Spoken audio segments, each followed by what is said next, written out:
Bueno, buenos días. Muchas gracias a los organizadores por esta invitación y a ustedes por estar en esta mañana fría y tempranera aquí en este lugar.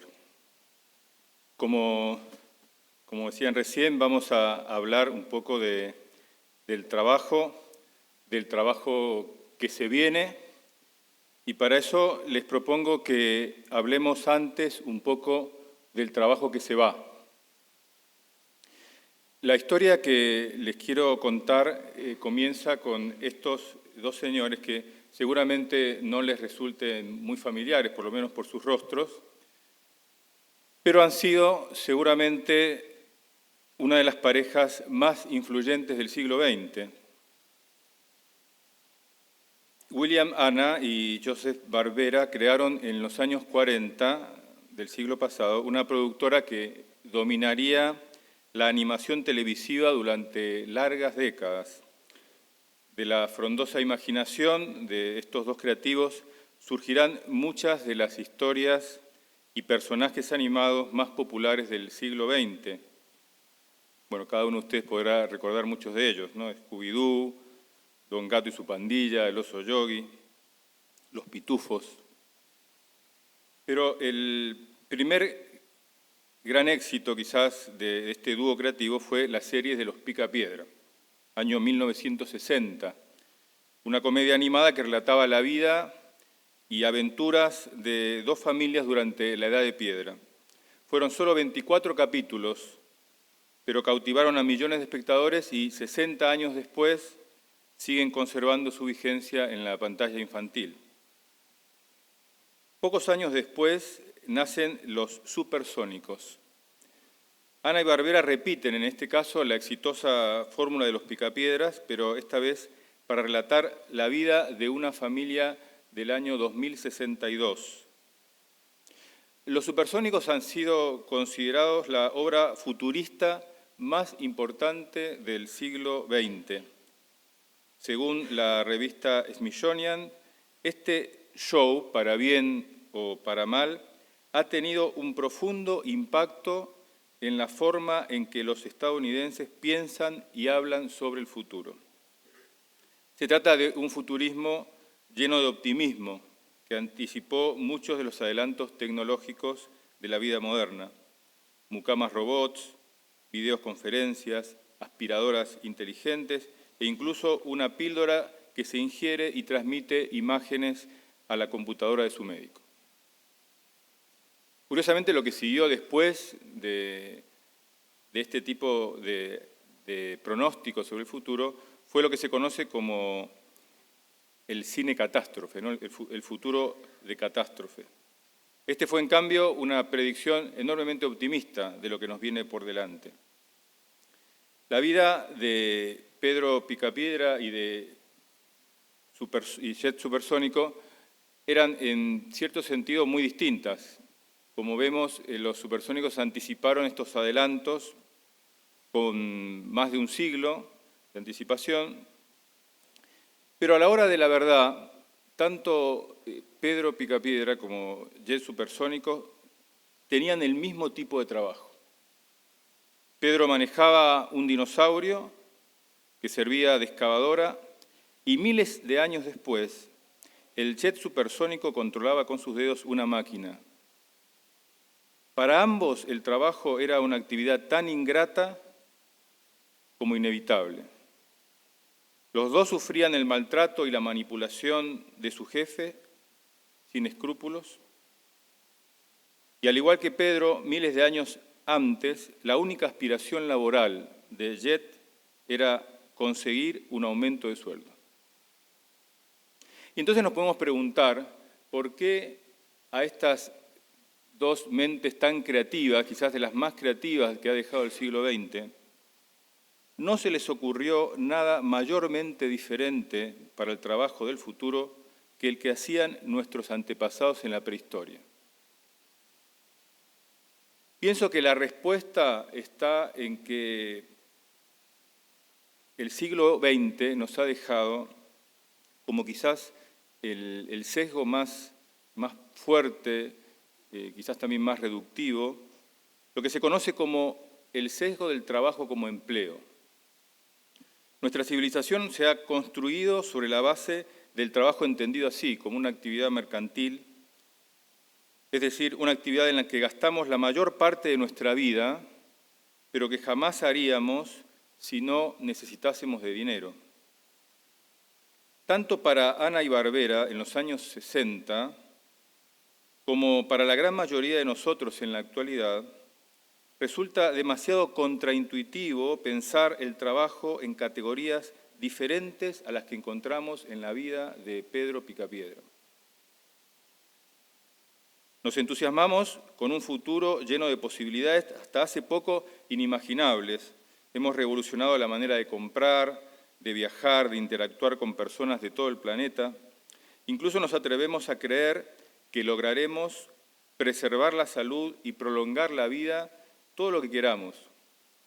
Sin embargo, cuando alguien nos habla de un mañana en el que el trabajo sea una de las principales maneras de disfrutar de la vida, o se atreve a asociar trabajo y felicidad, se nos dibuja en el rostro una sonrisa llena de escepticismo. Es algo que nos cuesta verdaderamente imaginar. Podemos aspirar a vivir en otro planeta, pero seguiremos aceptando como una ley inexorable la existencia humana, así en la Tierra como en el espacio, el yugo del trabajo, ese tener que ganarnos la vida con lo que nos toque, haciendo una tarea de la que no esperamos nada más que un sueldo a fin de mes. Aún quienes confían en que la humanidad logrará erradicar para siempre la pobreza de este mundo, reconocen como inevitable que para hacer realidad nuestros sueños necesitamos sacrificar gran parte de nuestra vida en un trabajo que no nos interesa. Este escepticismo tiene su fundamento. A principios del siglo XIX, el 94% de la población mundial vivía en la pobreza extrema. Hoy vive en esa condición menos del 10%. Pero mientras la pobreza disminuye, aunque sigue siendo alta, el nivel de insatisfacción laboral, como si se tratase de una ley física inmodificable, se mantiene constante. Según la firma Gallup, casi 9 de cada 10 trabajadores no están contentos con lo que hacen ni se sienten comprometidos con su trabajo. ¿Por qué será que resulta más accesible curar enfermedades, disminuir la pobreza, que cambiar esta insatisfacción laboral? ¿Somos capaces de idear un mundo en el que trabajar sea para todos una de las actividades más excitantes y atractivas de la vida? Insisto que nos cuesta pensar en esto porque el sesgo que tenemos del trabajo como yugo, del trabajo como algo inevitable, del trabajo como algo que tiene poco que ver con lo que nos interesa, el yugo que tenemos, el sesgo que tenemos sobre esto es muy fuerte. Detrás de la genuina preocupación por el desempleo, la humanidad parece incapaz de aspirar a una vida marcada por un trabajo atractivo. Nuestra principal aspiración como sociedad es que todo el mundo pueda sostenerse económicamente con su trabajo, aunque lo haga a costa de aburrirse y malograrse soberanamente. Mientras su salario le permita cubrir sus necesidades, todo lo demás nos importa bastante poco. Ojo que no estamos hablando del trabajo precario en el que sobreviven los sectores más indigentes del mundo actual. Trabajar sin aprender nada, hacer cosas que no nos interesan y que no se sabe para qué sirven, sigue siendo hoy la constante de la enorme mayoría de los empleos en el mundo, también en los países más desarrollados. Vivir de un trabajo que nos apasione y que llene de sentido nuestra vida sigue siendo una rareza propia de un selecto grupo de afortunados. Para el común de los mortales, si hay algo apasionante en la vida, habrá que mirarlo por televisión después de las 6 de la tarde. Los baby boomers fueron la última generación que entró en el mercado laboral buscando un empleo. Aunque el sesgo del empleo sigue estando presente en la actualidad, ellos fueron los últimos en que como generación fueron a buscar específicamente un empleo. En los años 80 nacía un nuevo sesgo en torno al trabajo y es lo que se conoce como el sesgo del trabajo como carrera. Quizá una de las figuras más representativas de esta nueva manera de entender el trabajo sea Steve Jobs. Esta cara sí resulta más conocida. Pienso que es difícil entender el trabajo moderno sin calibrar debidamente la influencia de Steve Jobs en las expectativas que las personas ponen hoy en su vida profesional. La generación X es la que mejor ha encarnado la idea del trabajo como carrera profesional. El trabajo se vuelve ahora el espacio de mayor atractivo y adrenalina de la vida. Así como en el sesgo empleo, la vida estaba fuera de la oficina, la vida empezaba cuando uno terminaba su trabajo. El sesgo carrera invierte, de alguna manera, esta preeminencia. Y el trabajo se vuelve así la variable más determinante para la propia realización personal. Nace así el workaholic, y el trabajo, al concentrar las mayores expectativas de la vida, se vuelve también fuente de las más estresantes ansiedades y preocupaciones. A lo largo del siglo XX, el siglo XX fue un siglo de enorme crecimiento económico, y ese crecimiento económico estuvo siempre acompañado por otras variables, por ejemplo, el aumento del empleo, el aumento del consumo, y también la disminución de las horas de trabajo, el aumento de las horas libres. Durante todo el siglo XX se fue trabajando menos horas. Pero eso fue así justamente hasta la década del 80, donde curiosamente comienza a invertirse esta variable, ¿no? Y la gente empieza a trabajar más. La primera Macintosh sale a la luz en el año 1984, después de 5 años en los que Apple se jactó de que sus motivados empleados trabajaban 90 horas semanales. 90 horas semanales.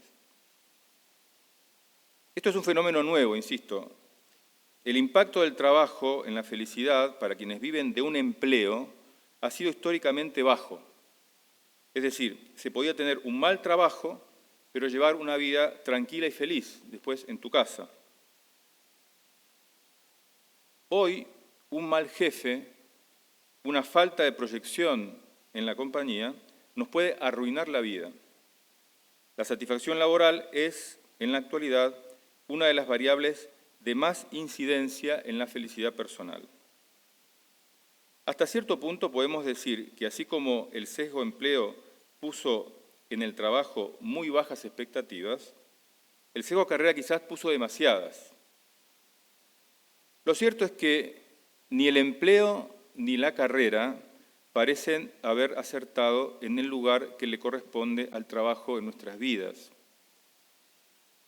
Quizás esté llegando el momento de cuestionarnos profundamente nuestros paradigmas sobre el trabajo.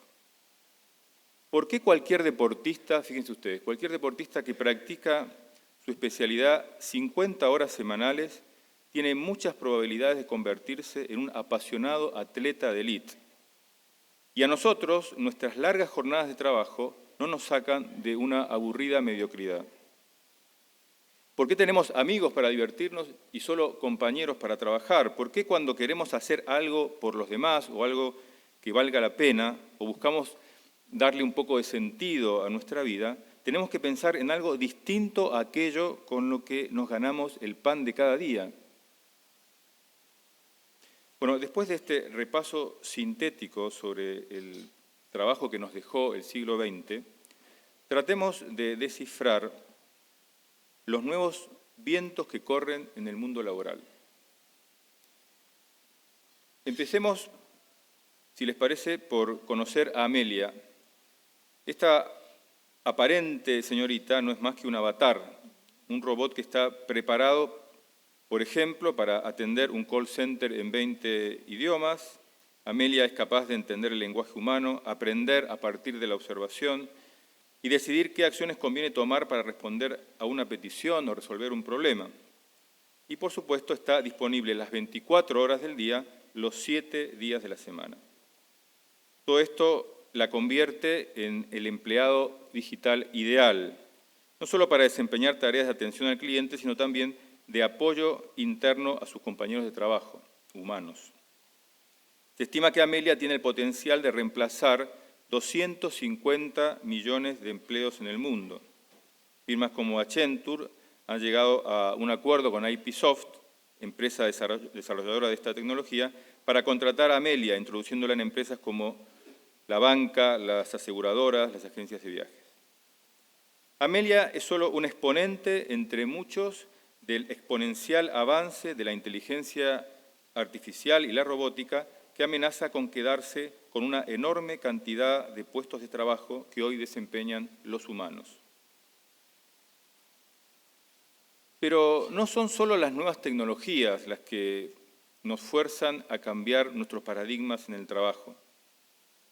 No sé si conocen a este señor, también menos conocido que Steve Jobs. Se llama Frederick Desnard. Su nombre se hizo famoso hace poco menos de 2 años, cuando demandó a su empresa por cerca de $300.000, acusándola de darle durante 4 años trabajos aburridos. La acusación hace referencia al síndrome del bore-out, o de aburrimiento, definido por oposición al burnout que sufren empleados demasiado exigidos. El burnout, por ejemplo, es un producto del trabajo como carrera, un producto de finales del siglo XX, ¿verdad? La causa interpuesta por Desnard está aún en los tribunales, pero es un buen indicador de los tiempos que corren en el mundo laboral.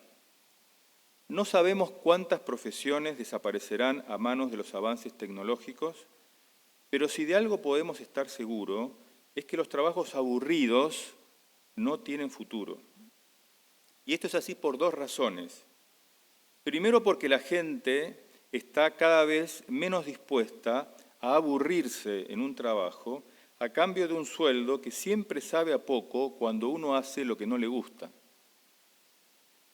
Y en segundo lugar, porque el talento que necesitan hoy las organizaciones está mucho más asociado al disfrute que a las recompensas. Depende más del atractivo de la actividad que de cuánto nos pagan por hacerla.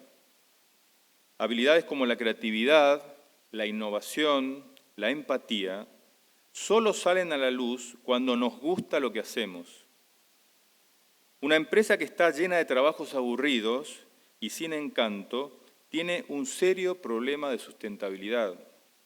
O robotiza su fuerza laboral o aprende a transformar en atractivas las tareas de sus empleados. De lo contrario, no tendrá quien se ocupe de sus trabajos. Los sismólogos suelen explicar que los peores terremotos son aquellos en los que se combinan 2 tipos de movimientos de suelo, el longitudinal y el transversal. Cuando esto ocurre, los terremotos no dejan nada en pie.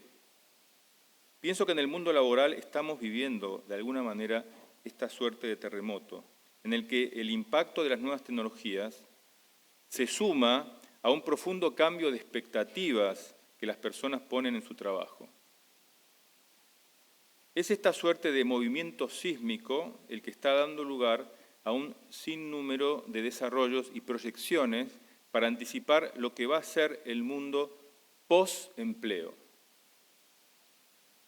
Pensemos, por ejemplo, en algunas características del trabajo que se viene, del trabajo del siglo XXI. En primer lugar, la disminución de la significación económica del trabajo. Tradicionalmente el trabajo estuvo asociado a, como decíamos, a una función económica, crear riqueza y distribuir riqueza. El modo de hacer riqueza del siglo XXI, totalmente apalancado en la tecnología, hace que, por una parte, se cree mucha riqueza. No es un desafío del siglo XXI la creación de riqueza, porque hay mucha y habrá mucha más. Esa riqueza se crea básicamente a base de tecnología, más que del trabajo manual de las personas. Y por otra parte, el desafío del siglo XXI es la distribución de la riqueza. Y aquí también el trabajo parece ser cada vez como menos relevante. No es dando trabajo a todos simplemente, aunque hay que hacerlo, como uno distribuye la riqueza. no alcanza con tener un empleo para distribuir la riqueza. Hace falta otro tipo de herramientas. Y el trabajo entonces empieza a adquirir otro tipo de contenido, quizás más unido a la calidad de vida, al desarrollo del talento, más asociado a encontrar sentido a la vida, más asociado a resolver problemas de las personas. Es todo un cambio, pienso, ponía aquí la imagen de esta suerte de cartel con la que se anunció hace unos años una encuesta, un plebiscito que se hizo en Suiza con relación a la renta básica universal, que quizás conozcan, que son proyectos que están en boga en muchos países, por lo menos en fase de experimentación, que supone la posibilidad de que el Estado otorgue a todos los habitantes de un país una renta que le garantice las necesidades básicas. Bueno, el proyecto, en este caso, este referéndum no fue aprobado, en otros países se está aprobando este tipo de sistemas con resultados variados, pero más allá de la factibilidad que tenga una cosa así, lo interesante es ya el debate sobre otra manera de distribuir el dinero, que no tiene que ver solamente con el trabajo.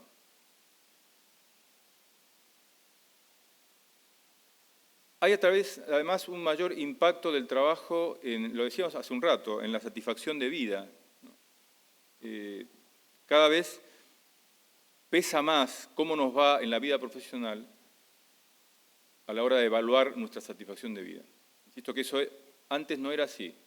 Antes el trabajo como pesaba menos en nuestra felicidad personal. Hoy es muy relevante. Y eso es un nuevo indicador. Y eso es algo que la gente va a trabajar para ser feliz. Y eso es algo que tenemos que tenerlo en cuenta también desde las organizaciones. Es otra nueva manera de motivar. La felicidad, y cada vez los estudios lo confirman más, está muchísimo más asociada a ese tipo de satisfacciones, a ese tipo de satisfacciones intrínsecas que al nivel de salario. Por supuesto que siempre será una variable importante los ingresos, pero hoy lo que verdaderamente nos hace felices es encontrar un trabajo que desarrolle nuestros talentos y que nos haga sentir relevantes. Aparecen también nuevos contenidos y modalidades para el trabajo humano, ¿no? Y no me voy a detener mucho en esto, pero ya lo saben, profesiones que van desapareciendo, profesiones que todavía no sabemos en qué van a consistir, pero que van a ir como incorporándose al mundo laboral. El cambio de la dedicación al trabajo, fíjense, hace poco salía la noticia, quizás la hayan leído, en Japón están implementando ya también a prueba la jornada laboral de 4 días. Hay muchos proyectos también en otros países con jornadas también más cortas, por distintos motivos, por la necesidad de repartir más el trabajo y por la necesidad también de tener a la gente más motivada. Repito, tenemos que entender esta nueva sensibilidad y darnos cuenta que la gente necesita una alta satisfacción de vida y que el trabajo tiene que encontrar su lugar en esto. Aparecen otras variables como el home office, el freelance, toda la uberización del trabajo, esta posibilidad de ofrecer los propios servicios en una plataforma, supone también otro cambio, ¿verdad?, de mentalidad, la necesidad que tienen las personas de combinar mejor el trabajo y la vida personal. Hecha esta primera introducción, si cabe, o algunas predicciones del trabajo que se viene, yo querría dedicar los minutos que me quedan a proponerles lo que, a mi modo de ver, son las 3 capacidades que caracterizarán el trabajo del futuro. ¿Qué es lo que el trabajo nos va a pedir? ¿Qué es lo que el trabajo del futuro nos va a pedir? A nosotros, a las generaciones que nos sigan en los próximos años. En primer lugar, nuestra capacidad de aprender. Esto es una cosa que también es novedosa, aunque hoy nos resulta un poco familiar, es muy disruptiva con relación a lo que entendíamos por el trabajo. El trabajo del futuro consistirá en aprender. No habrá trabajo para el que sepa, sino para el que aprenda. No aprenderemos para trabajar, sino que trabajaremos para aprender. Quisiera que esto, no sé, lo reflexionemos un poco también personalmente, porque, repito, yo insisto mucho en que tenemos que romper nuestra manera de entender el trabajo. Y aquí hay un primer efecto disruptivo. Tradicionalmente nosotros aprendíamos para trabajar. Íbamos a la escuela, a la universidad, para poder estar en condiciones de trabajar. Y el trabajo era el lugar donde hacíamos lo que habíamos aprendido. Con el trabajo del futuro no parece que sea así. No parece que sea así, entre otras cosas porque las cosas cambian muy rápido. Y lo que vos aprendés en la escuela por ahí te sirve menos a la hora de trabajar. Pero también porque el trabajo es la manera que tenemos las personas de aprender y de crecer. Las organizaciones se vuelven atractivas no por el nivel de sus salarios, sino por las oportunidades que brindan para desarrollar el talento. El trabajo del futuro es un trabajo muy enfocado al talento personal. Y fíjense lo siguiente, tener talento para un cierto tipo de actividad es tener la capacidad de aprender y mejorar continuamente. Una persona con talento no es aquella capaz de hacer algo siempre bien, sino de hacerlo cada vez mejor. El talento es sinónimo de aprendizaje. Déjenme insistir, tener talento es tener capacidad de aprender. No es algo fijo, algo que yo ya sé hacer y lo repito continuamente a lo largo de la jornada. No, el talento es justamente la capacidad de aprender cosas nuevas. Aunque pueda parecer paradójico, un trabajo se vuelve más atractivo y gratificante cuanto más nos expone al error, porque es señal de que nos está llevando a las fronteras de nuestras capacidades, y es en esa frontera donde se produce el aprendizaje. Siempre tenemos que aprender, cuando hablamos de motivación, tenemos que aprender mucho de los chicos, ¿no? Y uno se da cuenta que los chicos disfrutan mucho de lo que hacen. Nada hace un chico en formato empleo, digamos. Y disfrutan mucho de lo que hacen porque están continuamente aprendiendo. Cuando a un hijo tuyo le gusta el tenis, ¿sabes por qué le gusta el tenis? Porque piensa que mañana va a jugar mejor que hoy. Se quedó ahí con el bichito, ¿no? De que mañana le va a ir mejor. Esa sensación de que lo podemos hacer un poquito mejor es el gran atractivo de la actividad. Es lo que se llama la motivación intrínseca, lo que nos mueve de adentro. El gusto por las cosas tiene que ver en gran medida por el aprendizaje que nos ofrece. Y eso supone ponerte en el peligro de no poder, en ese no saber si serás capaz. Insisto, paradójicamente, ese es el atractivo de una actividad. No la seguridad de que acá no me equivoco seguro, no la seguridad de que esto lo sé muy bien. No hay desarrollo de talento, no hay aprendizaje donde no hay peligro de equivocarse. Los psicólogos suelen definir la experiencia óptima, es una experiencia, ese trance en el que pasan las personas cuando están justamente en la frontera de sus posibilidades, cuando están estirando sus habilidades. Los psicólogos definen esta experiencia y la asocian, por ejemplo, a cierta dosis de miedo y a cierta dosis de vértigo. El disfrute, los psicólogos distinguen entre placer y disfrute. El placer es una experiencia pasiva, de algo que nos genera cierta gratificación, y el disfrute es una experiencia activa, en la que uno está expandiendo sus capacidades. Bueno, ese momentum en la que nos ponemos cuando estamos luciendo al máximo nuestras posibilidades, los psicólogos llaman el estado de flow, es un momento que está enormemente asociado, como decía, a ese vértigo y a ese miedo, ¿no? A ver si puedo o no puedo, ¿no? Un trabajo que te hace feliz no es un trabajo confortable. Cuando pedimos trabajos felices, no pedimos trabajos cómodos. Un trabajo que te hace feliz es aquel que te incomoda lo suficiente como para hacerte crecer.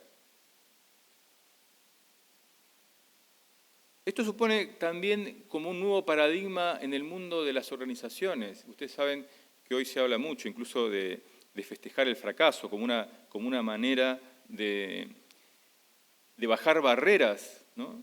y animarnos a ir por más, animarnos a nuevos desafíos. El sesgo empleo, que es un sesgo mecanicista, en el que las personas íbamos a hacer una tarea determinada y tratábamos de portarnos lo más parecido a una máquina, con objetivos asegurados. Cuando una máquina se equivoca es verdaderamente un problema. Cuando una persona se equivoca, no es necesariamente un problema. Quizás están haciendo una oportunidad, quizás estamos trabajando justo en el lugar que tenemos que trabajar, en ese espacio de la capacidad de una persona. Digo que las organizaciones también tienen que hacer en ese sentido un enorme cambio para tener una cultura que fomente ese atrevimiento de quien va por más y por lo tanto se expone a equivocarse. Las empresas más innovadoras, las empresas más creativas, hacen un esfuerzo enorme para que las personas no se inhiban a la hora de hacer cosas. Y eso supone, repito, toda esta cultura de animar a la gente a ir al límite de sus posibilidades. Y supone por parte también de las organizaciones una capacidad de dar muchísimo feedback. Este es, pienso yo, uno de los grandes temas del futuro de las organizaciones, que es la capacidad que tiene una organización de dar información a la persona que trabaja. Así como en el formato o en el sesgo empleo, lo que motivaba era básicamente el dinero que me daban, cuando cambia la perspectiva y cambia el paradigma del trabajo, lo que más motiva a las personas es un tipo de información precisa. La información es la que motiva, que puede ser información sobre cómo lo estoy haciendo, información afectiva, información emocional, información. Y una organización que quiere tener a los mejores talentos y quiere tener personas trabajando motivadas en su actividad, necesitan saber dar información a sus empleados. Es decir, necesitan dar feedback a sus empleados. Porque el aprendizaje es feedback. Decíamos recién el ejemplo del tenis. ¿Por qué el tenis le resulta a todos o a quien lo practique le resulta atractivo? Porque te da, como cualquier buen deporte, te da feedback inmediato. Te está diciendo continuamente cómo lo estás haciendo. Y eso es apasionante. A la vez, o al revés, los trabajos aburridos son aquellos que no te dan información. Es como estar tirando una pelota al vacío, donde uno no sabe si fue adentro, si fue afuera, si fue demasiado fuerte, si fue demasiado lento. Lo que motiva es ese ida y vuelta que uno tiene en su trabajo, ¿no? Por eso se dice hoy en día, antes, por ejemplo, fíjense, me estoy expandiendo un poco, pero fíjense que tradicionalmente las evaluaciones de desempeño eran toda una institución aislada en la vida del trabajo. Uno tenía una evaluación, en el mejor de los casos, una vez por año, algunos quizás una vez cada 6 meses. Hoy todos nos damos cuenta que un feedback una vez por año es lo mismo que nada a la hora de motivar. ¿Qué te sirve que te digan a fin de año cómo te portaste desde abril, desde marzo? Lo que necesitamos es un feedback continuo, que es una de las características que tiene lo que decíamos, lo que definíamos como experiencia óptima. Los requisitos que tiene la experiencia óptima en una actividad es que te da feedback inmediato, continuo.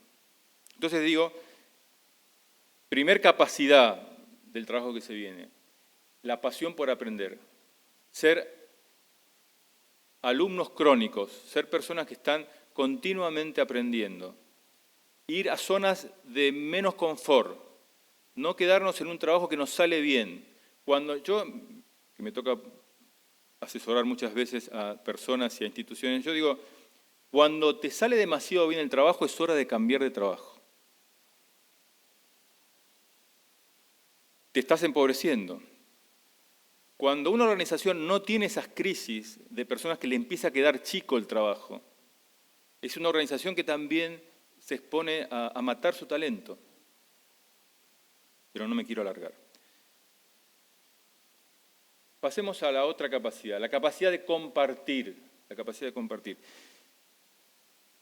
El trabajo del futuro consistirá en un aprendizaje compartido. Cuanto menos mecánico y más humano se vuelva el trabajo, más determinante será nuestra manera de relacionarnos con los demás. Podemos decir que el trabajo del futuro es empatía. Empatía. Es lo que nos va a posicionar por encima de las máquinas. Por encima de las máquinas. El año pasado, la Universidad de Harvard presentó, quizás lo conozcan, los resultados del estudio longitudinal más extenso e importante sobre la felicidad. Durante 75 años, la universidad monitoreó a más de 700 personas de las más variadas procedencias y circunstancias para determinar qué es lo que acaba de hacer más felices a las personas. La conclusión fue categórica. Las personas más felices no fueron las más ricas, ni las más poderosas, ni las más sanas, sino aquellas que habían cultivado las mejores relaciones a su alrededor.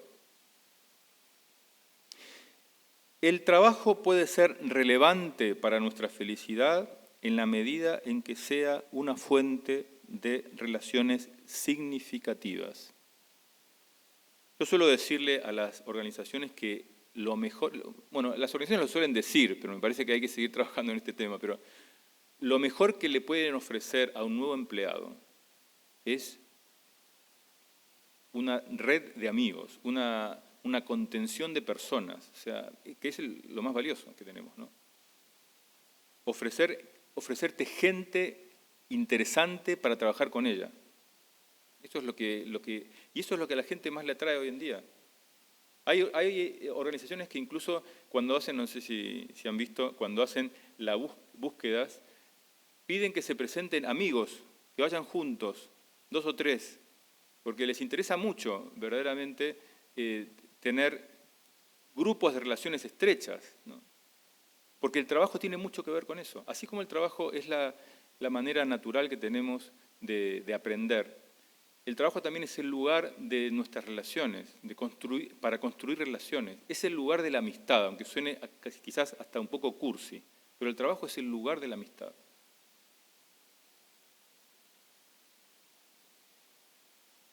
La idea del trabajo como empleo no solo ha separado el trabajo del aprendizaje, como decíamos recién, sino que ha separado también el trabajo de la amistad. Y con eso ha empobrecido las dos cosas. Cuando el trabajo pierde su componente relacional, su componente emocional, se empobrece el trabajo. Y también se empobrecen las relaciones. Yo creo que esta idea, decíamos un poco al principio, de que los amigos hay que buscarlos fuera de la oficina. Los amigos son esas personas con las que tomamos cerveza y miramos partidos de fútbol o vemos una serie. Digo, eso es un sesgo bien del empleo. Digo, empobrece también la amistad. Hace poco una de las referentes más importantes de psicología positiva en el trabajo presentaba como, me interesó muchísimo, las 3 características que tienen que tener las personas para ser como fuertes emocionalmente en el trabajo, de modo para medir tu capacidad relacional. Mencionaba 3 características. Primero, tu capacidad de crear nuevos vínculos con otras personas. La amistad no puede ser una zona de confort, igual que el aprendizaje, es el mismo caso. No es un lugar donde vos te quedás acomodadito con 2 o 3 personas con las que te llevas bien.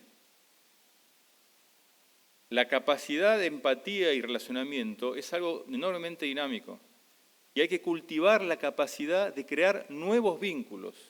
Y eso es algo muy importante en el mundo del trabajo. Hoy las organizaciones procuran que sus empleados se conozcan y hasta el mismo layout de las oficinas buscan ese roce continuo. Cuanto uno más personas conoce y más personas trata, mayor es la satisfacción de vida y mayor es la motivación. Enriquecemos una actividad, a veces incluso que puede parecer menos atractiva, la enriquecemos cuando multiplicamos las relaciones.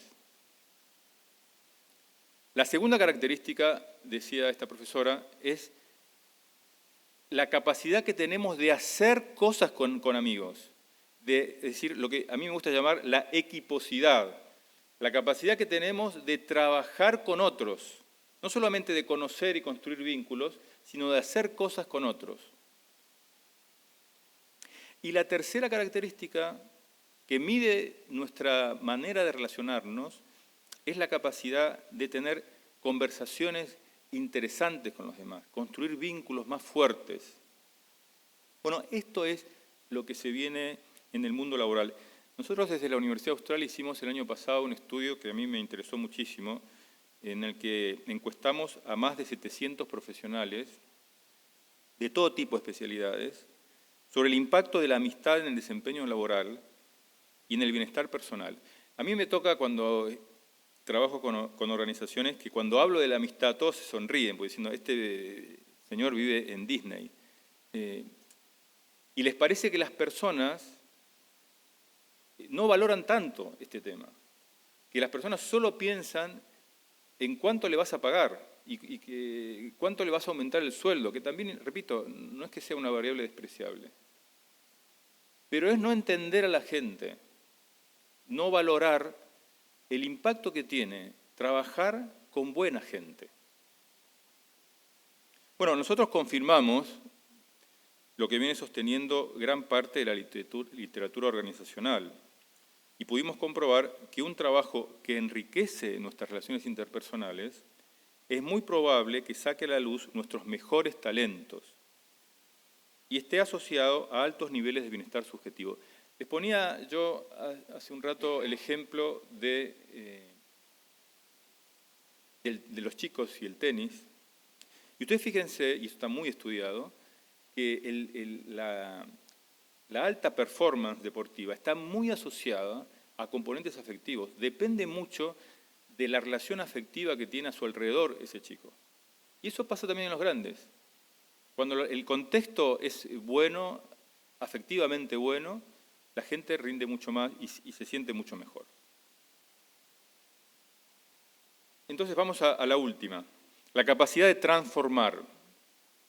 El sentido último del trabajo es hacer del mundo un lugar mejor. Esta es una frase hecha, pero cada vez más repetida en el mundo también de las organizaciones. Hacer del mundo un lugar mejor. El trabajo encausa una de las aspiraciones más profundas del ser humano, la de ser relevante para la suerte de los demás, la de poder hacer algo que valga la pena. A mí me gusta decir que la magia de una organización consiste en hacer relevantes las capacidades de sus empleados. Eso es lo que te ofrece de alguna manera una buena empresa. Yo tengo la capacidad de organizar cosas, por ejemplo, y cuando incorporo esa capacidad a una organización que está haciendo algo significativo, mi capacidad se vuelve relevante, se vuelve transformadora, que sin la organización no lo podría hacer. ¿De qué me sirve a mí tener una gran capacidad de organizar eventos si no tengo dónde desarrollarla, verdad? Esa magia que tiene la empresa, que tiene que tener la empresa moderna, de convertir en relevante lo que yo hago, me parece que es la nota distintiva de las organizaciones que van a captar el talento más valioso. La capacidad de identificar, involucrarnos y resolver problemas de la gente es lo que mejor va a definir las perspectivas profesionales de una persona. Identificar problemas, involucrarnos y tener soluciones. Los trabajos del futuro serán aquellos que resuelvan los problemas del futuro.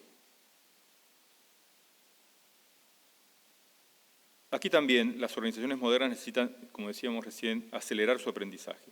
Las nuevas generaciones quieren un trabajo con impacto en la vida de las personas. Las organizaciones más atractivas serán aquellas cuyo propósito sea más movilizador. El nicho que vamos a encontrar para nuestro trabajo vendrá definido por una manera concreta de mejorar la vida de las personas. Cuando uno piensa, sobre todo los más jóvenes, ¿no? Cuando uno proyectan hoy las nuevas generaciones su futuro profesional, de alguna manera lo proyectan pensando en cómo va a ser mi contribución a la vida de los demás. Este es el gran, otro nuevo paradigma, ¿no? El trabajo como contribución, ¿no? Nosotros también en la universidad publicamos el año pasado una investigación en la que justamente nos preguntábamos cuál de estas tres variables, la capacidad de aprender, es decir, la capacidad de sentirte competente y cada vez mejor, la capacidad de compartir, de sentirte parte, y la capacidad de sentirte relevante para la sociedad, ¿cuál de las tres es la más motivante, la más movilizadora? Piense cada uno de ustedes cuál les parece que fue la respuesta. La más motivante, la más transformadora, fue la última. Es decir, fíjate, de alguna manera la gente está diciendo, no me digas cuán bien lo estoy haciendo, decime cuánto sirve lo que estoy haciendo. ¿Para qué sirve lo que estoy haciendo? Porque eso además me motivará a hacerlo mejor. Tenemos casi que terminar. Entonces, a mí me gusta mucho la frase de Albert Adrià, uno de los mejores chefs del mundo. Como ven ahí, él dice, el día que te olvides de que estás cocinando para una persona, has dejado de ser cocinero. El cocinero que se olvida de que cocina para alguien, ya no tiene un trabajo, sino un empleo. Se vienen tiempos de importantes cambios en el mundo del trabajo, como decíamos. Quizá esta sea la disrupción más importante que esté incubando el nuevo siglo. Porque mientras el trabajo siga siendo un empleo, ningún adelanto tecnológico nos cambiará significativamente la vida. Nada será verdaderamente disruptivo para nuestra manera de vivir si nuestra manera de trabajar sigue siendo la misma. Creo que vale la pena convencernos de que es una buena noticia que los robots se queden con todo el empleo posible y nos permitan, de una vez por todas, dedicarnos a trabajar y ser felices. La gran asignatura pendiente de la humanidad no es alcanzar la inmortalidad, sino llenar nuestros días con una tarea que valga la pena.